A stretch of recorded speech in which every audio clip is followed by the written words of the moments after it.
Well, welcome everybody to Football As We See It. This is Floydie the Seaside Geordie, and as normal, we have Jebby the Postman, who does not fail to deliver. How's it going, Jebby? Yeah, not bad for you, lad. Yourself? Yeah, we're all good.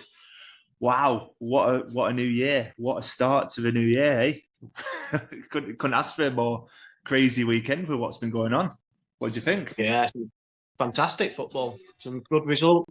Some strange results as well, but some really good performances by some teams. I think So yeah, I think the strange results, it just says the Premier League so far this season already, doesn't it? I mean, it's been nothing but strange results, has it, to be fair? the competitiveness of it. Some good teams in that league. It's gone up a level, hasn't it? I know we always talk about, it used to get better and better, but I'll clearly say this is the best, most competitive Premier League I've seen for a long, long time. Like, with so many teams. Fair enough, Liverpool are the favourites at the minute. Have got the points, but teams have been dropping points. Arsenal have dropped more points. Chelsea have dropped points again. Nottingham Forest are about to play. Newcastle are on a persistent, on a roll at the minute, absolutely putting the points on the table, which is it's mental. What do you think of that one? 2-1 against Tottenham. We'll start there. Yeah, it was a bits and pieces performance by Newcastle. It wasn't brilliant, but they got the job done, didn't they? The equalisers, should it have stood? Should it have not? Joe Linton's handball. Well, let's start. What do you think? What's your opinion on that? I think it's a handball. I think it should have been given. Really? Yeah. Thought... Because Go on.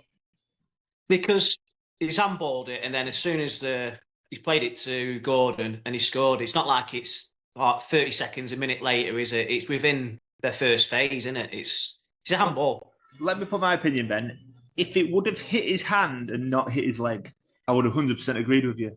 But the fact it came off his thigh and touched his hand, he couldn't have known anything about it. And I think that's how VAR gave it, because of that.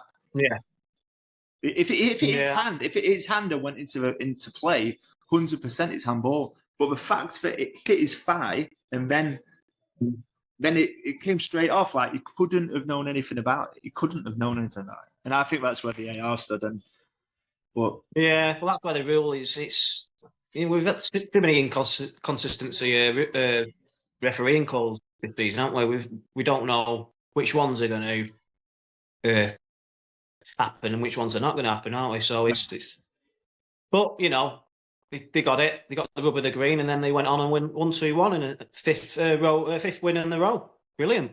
The Premier League win in a row, 6 in all competitions after beating Brentford in the cup, rolling up to Arsenal this weekend. What did you think of the performance by Tottenham in general? Do you think they're going into a North London derby next? And yeah, they were steady, weren't they? They were just Tottenham, weren't they? They still created a few chances, didn't they? Could have got an equaliser.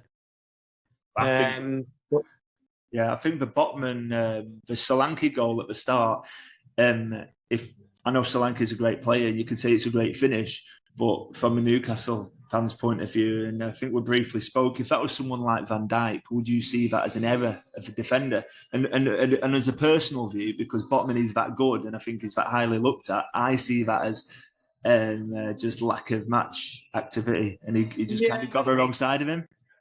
He saw a bit of good movement by Solanke, wasn't it? It was good movement. He's one of them, in it. Sometimes you're not quite match sharp. You're a couple of yards off it, then at the highest level you'll get found out, won't you? Well, that's it. That's the word you took it out of my mouth. Yeah, match sharpness, I'd say. Yeah, I think Tottenham will say it's a great goal, and then Newcastle will say it's not the best of defending, but it is what it is, isn't it? Good ball in and a good header. Was. And what about Isak's goal, the winning goal? It ended up being his very fortunate winning.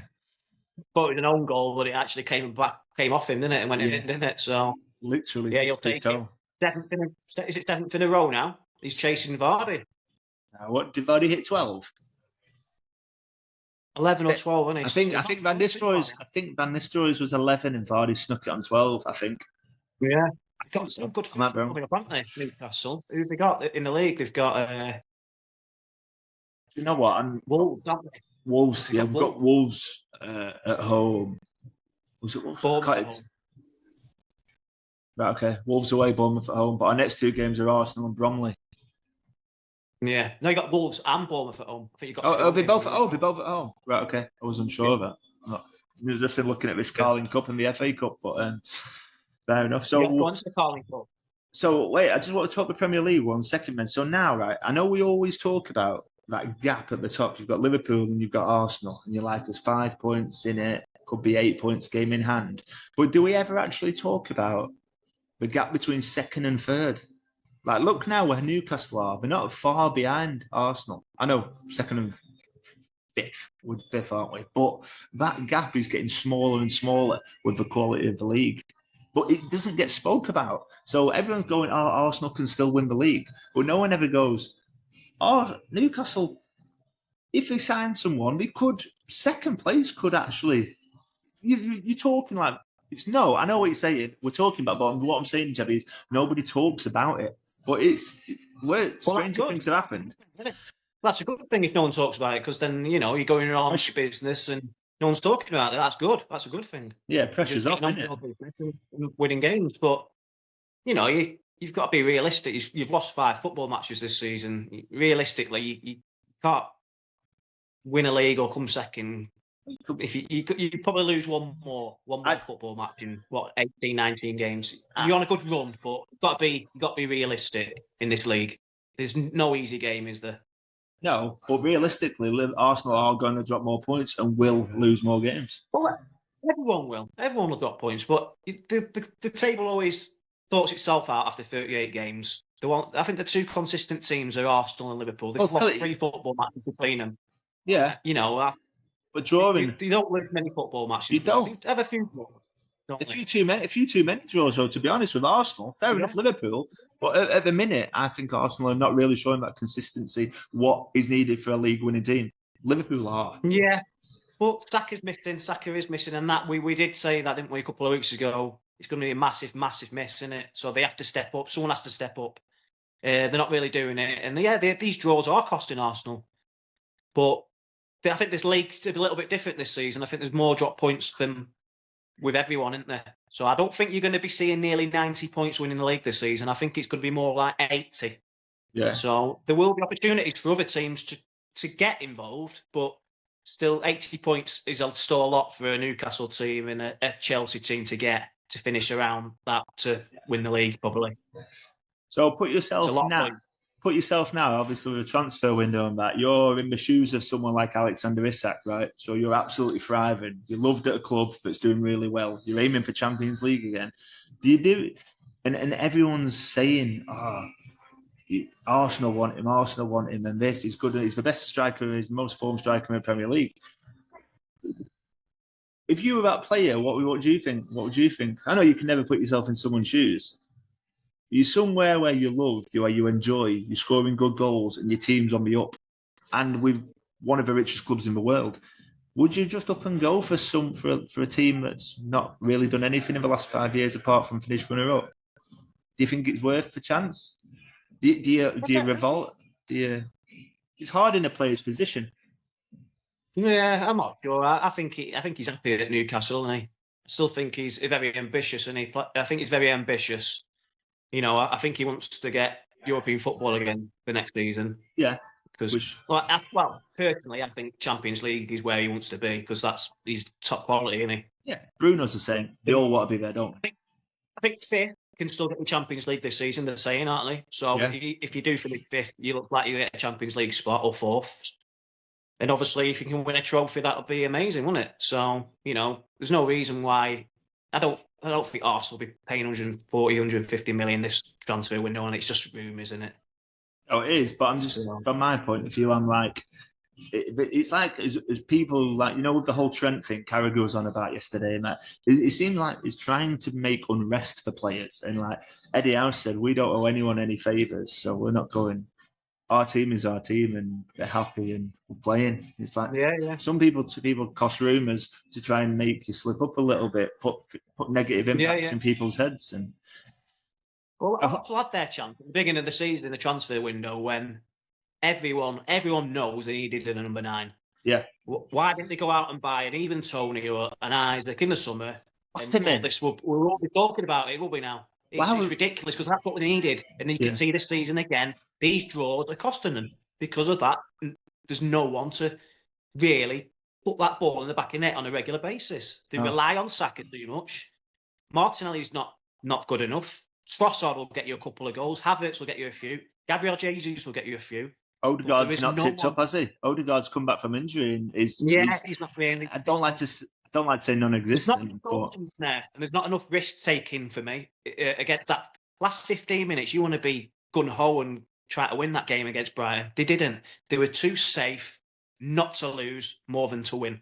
Yeah, and that's what might cost them. But I'm still worried about Liverpool with Robertson, me, and conceding too many goals. I think they need a new left back. Liverpool. What, to win the league? We could talk about Trent, and he had a bad game, but he's been super consistent this season. And obviously he's had things on his mind with Real Madrid and stuff. That might have been a bit of a cause.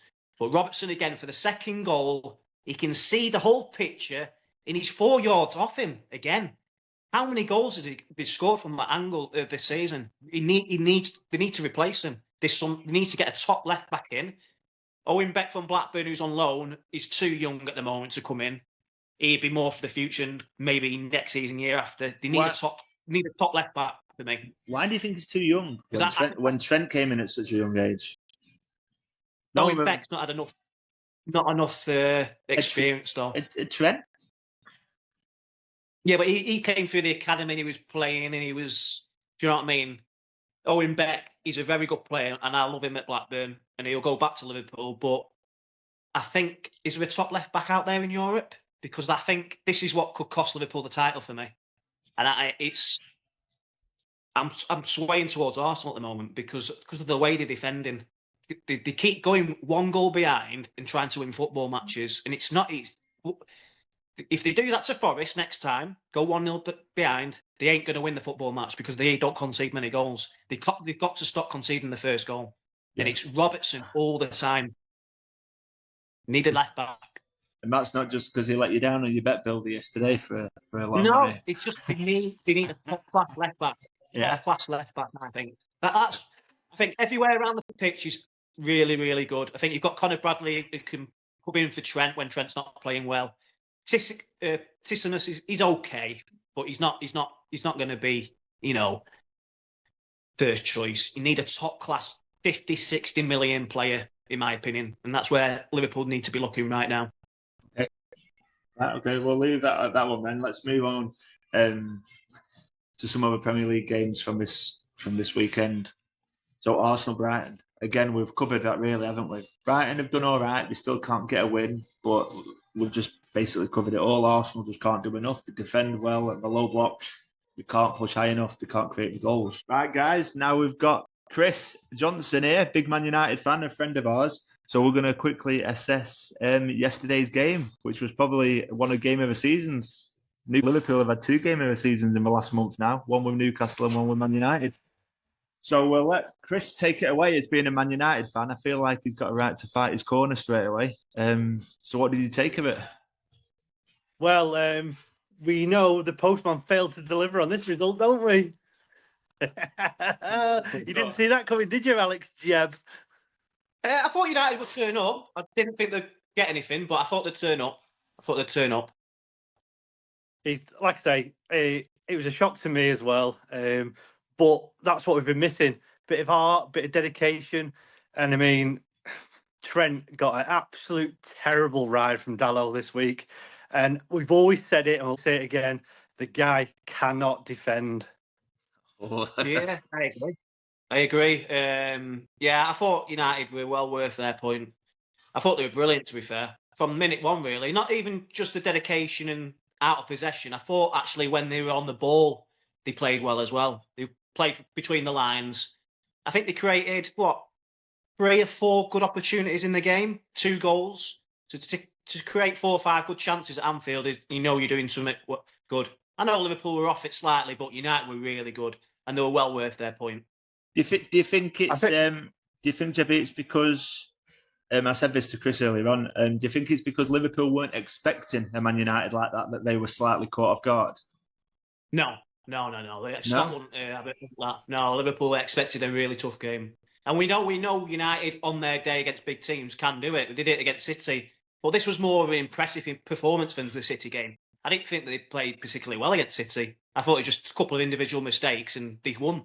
This was actually a complete overall 90-minute performance by Man United. I thought they fully deserved a point, if not maybe all three. But probably a draw was a fair result. Yeah, I get what you're saying there, Joe, because I didn't think we played particularly well against City. I think it was like more of a snatch and grab at that Etihad. Yeah. But yesterday, even the stats you saw, I mean, we've never had that many shots at Liverpool in the last 6 years.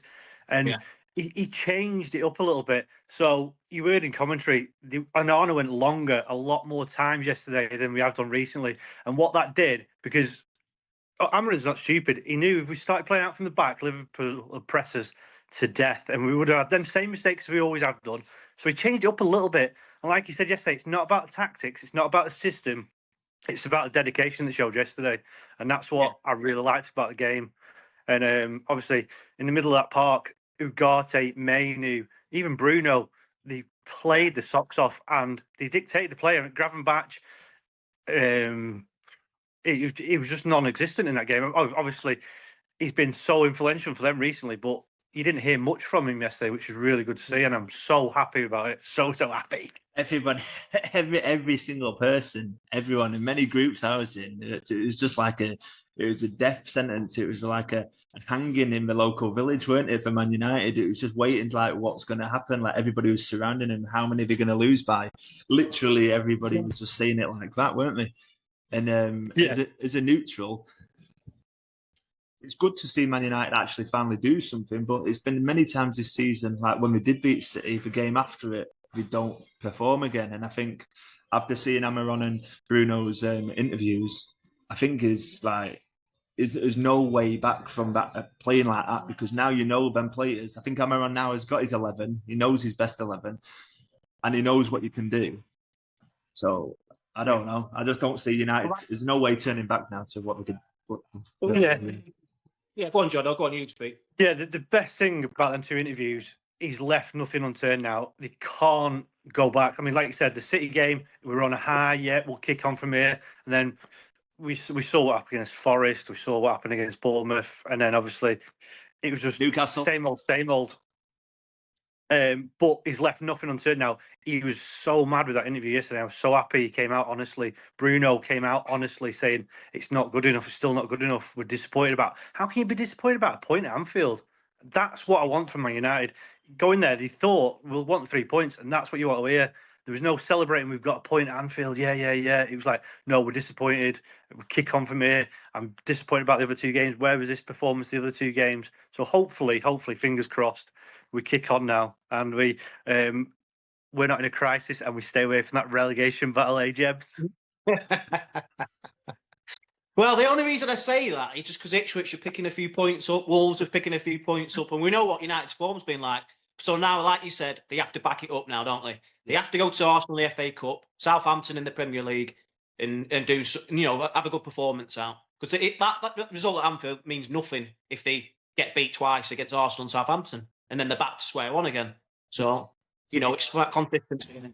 Yeah, to be fair, we've got a few days rest now, because obviously Arsenal tomorrow night, we've got Newcastle, which will be interesting to see what team they put out, and then obviously going against Man United. So we've got 2 games in 5 days now, respectfully, against 2 good teams. Then they play Spurs in the league next Wednesday, don't we? In the London derby. So that's Tuesday. Is it Saturday or is it Sunday, Man United Arsenal? I'm not sure on that. It's Saturday. Saturday night. Is it a Saturday night kickoff? It'll be the half final. Yeah. So you've got Tuesday, Saturday, Wednesday. We've got a full week again of training, which is good. I mean, like I say, everybody says, 2 days with it, but he's got another full week of training to implement and say, listen, guys, let's hit the ground running again. It's kind of a free hit against Arsenal. It's the FA Cup. Yeah, we want to win it, but it gives that confidence and it breeds that confidence. If we go there, get a result, and come away with a win, then the world's your oyster this season. Then it just carries on, and you both know confidence is a massive thing in football. Start stringing. Look at Newcastle. A couple of weeks just thinking. Look at him now. A month ago, it was like Eddie Howe needs to get rid of him. He's had them like 5. What is it? 5 wins. He's had 5 clean sheets. 5 clean sheets, and look at him now. Everybody's talking about him again. Newcastle are in the mix again. That's why this Premier League season is so good. Everybody's in the mix for everything.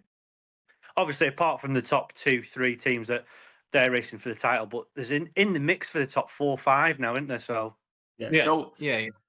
So Jono, a quick one then. Where, as a Man United fan now, then where do you what do you anticipate for United for the rest of the season? What is a good season for Manchester United as a Manchester United fan right now? A good season. Obviously, being a United fan, we have to win a trophy. So we're still in two cup competitions. The FA Cup still. We've got Europa. We have to win one of them. That's Man United. We're not there to take the 4th place trophy or to get into Europe. It's not what Man United are about. No. But what do we expect? Still very hard. Still too early to say.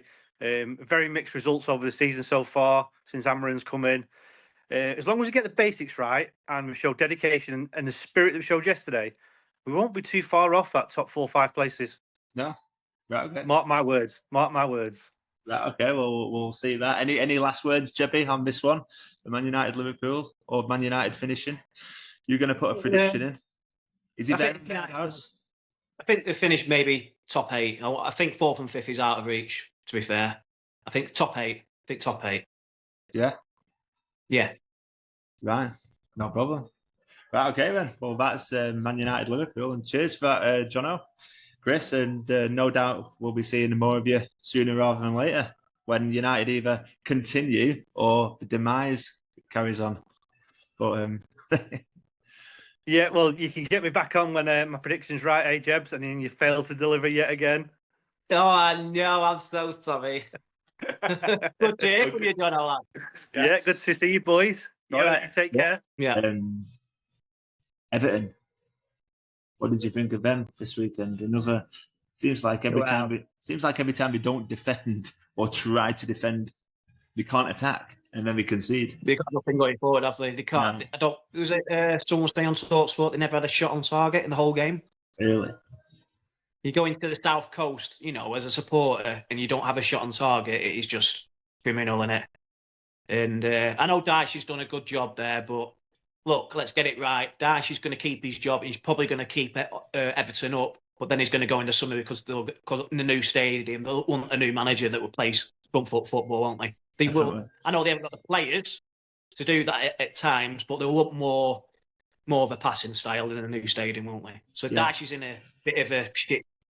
Did they sack him and get someone in now, or did they keep Dyche? Because he'll keep him up. Yeah, I think he does the job. He keep him up. I wouldn't be surprised, right, if someone like Dyche kept him up and they ended up getting someone in like Wayne Rooney.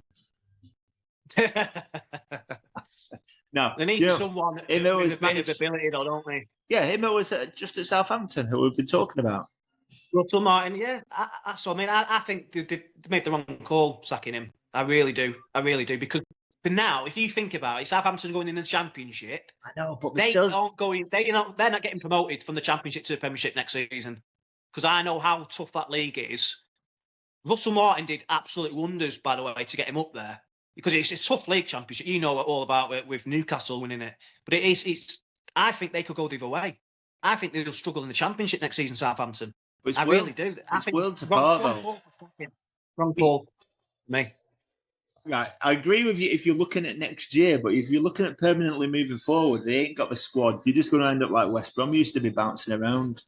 But I think they'd find a manager, all right, to take them over next year. Willy-nilly getting all these different managers, and he hasn't done anything, has he? 5-0 at home to Brentford. That was Brentford's first away victory. Yeah. And that nearly won me the bet that you couldn't put on because of maintenance. No, yeah. 4 hours maintenance.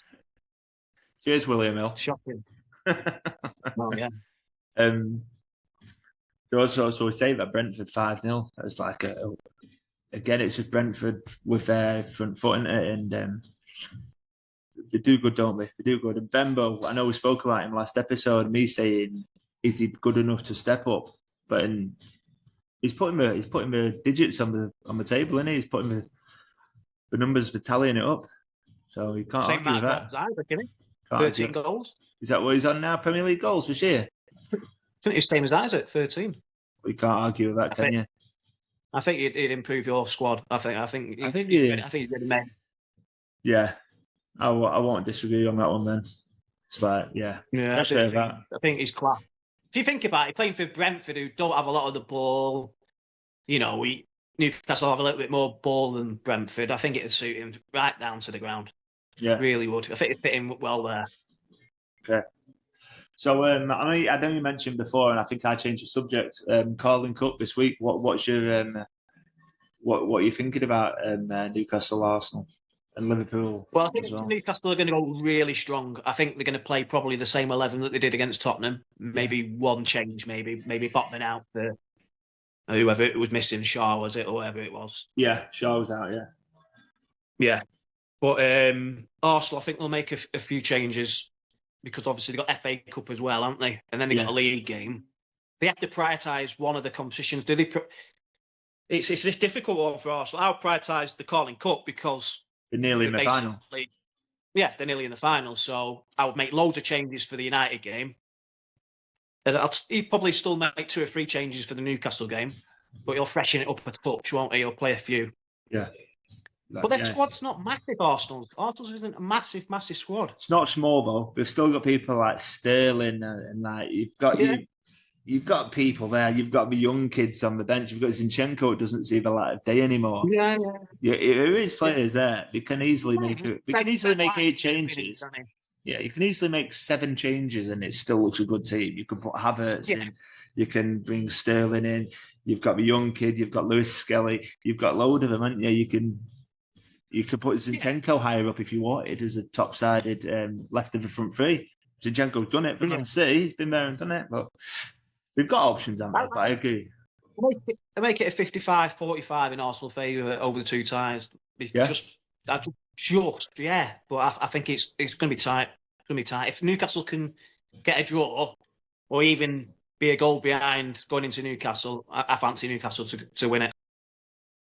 It's all about tomorrow night for me for Newcastle. Yeah. I think if you lose 2 or 3, then I think that's going to be a big ask. I kind of do as well. I wouldn't like to put a result on it because it's a big game for Newcastle tomorrow.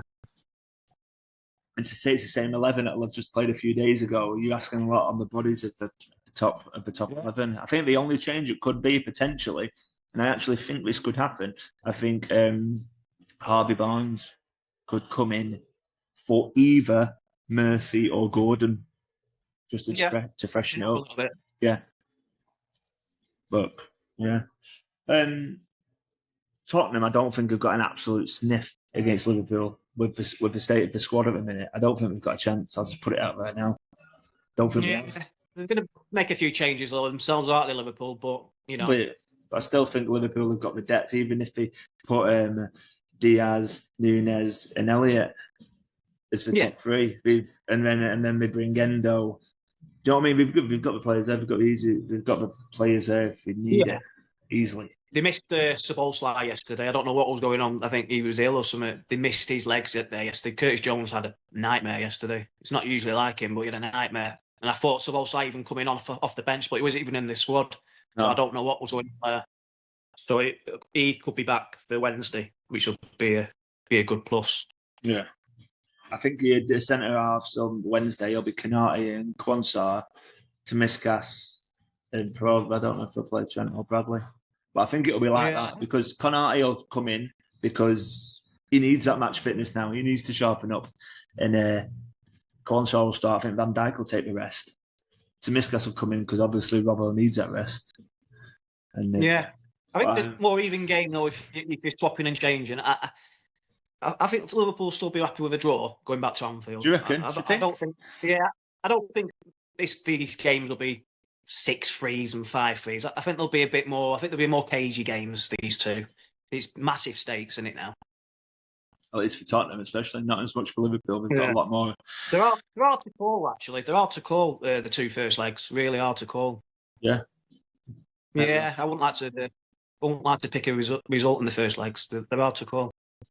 Right. Well, if we're going to the other teams, right? So we've had Ipswich, Fulham yesterday, 2-2. Ipswich, 3 penalties, doing well. No red cards, as we say. They're doing all right. They're just pushing out there, aren't they? And then Bournemouth got the 1-0 win at Everton. And what was the Leicester score? Leicester lost, didn't they? Home to Villa. Villa Home to got a good Villa. home record, haven't they? Yeah, Villa had a good win, pushing themselves slightly up the table. A couple of goal scorers not expected, being Ross Barkley and Bailey. Yeah, good finish as well by Barclays. Yeah, we used to seeing a lot different recently, aren't we? With your likes of Watkins and Rodgers and Duran. But yeah, still wins a win. Yeah, so there's a lot to talk about, and that top 10 is so close, isn't it? It's just so close still. There's a little bit of a gap, I think, now from is it 7th or 8th? I think you've got the top 7. I think Bournemouth the 7th, aren't they, or something like that. And there's a little gap now to whoever it is the next one. Then you got Tottenham and Man United, which are a few points off it now, aren't they?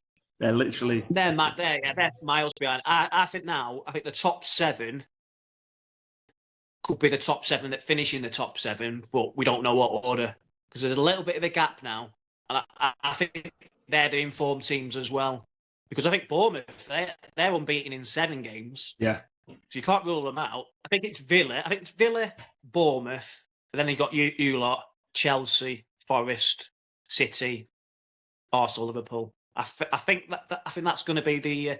I think your teams like your Fulhams, your Brentfords, there's not going to be enough points in there to be getting involved in that. In Brighton as well. There's not going to be enough points in to get into that top 7 now, in my opinion. Tottenham are too far behind. United are. Yeah, I think now there's a little bit of a gap now, and I think them teams who I've just mentioned are very consistent at the moment. Villa have got to sort their away form out. They're very good at home, but their away form is shocking. So they have to sort their away form out. Bournemouth are super consistent at the moment.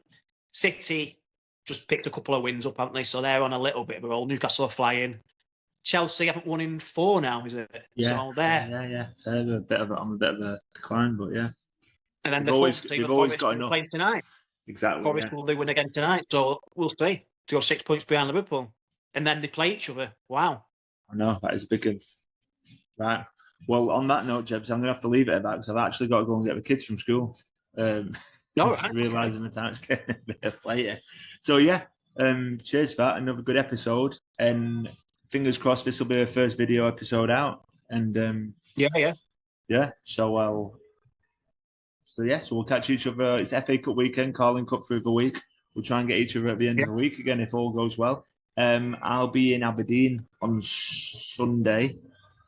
Yeah. And I'm seeing Wrench on Saturday. We're going out for a few drinks. He's coming over here, James Wrench. Is he? Yeah. So I'm catching up with him on Saturday. So yeah. So we'll leave it at that, and I'll speak to you through the week, and we'll catch up at the weekend. Yeah. All right, Floyd, lad. No problem. Right, well, ciao for now, Jebby lad. We'll catch you in a bit. All right. See you soon, bye. See you in a bit. Bye.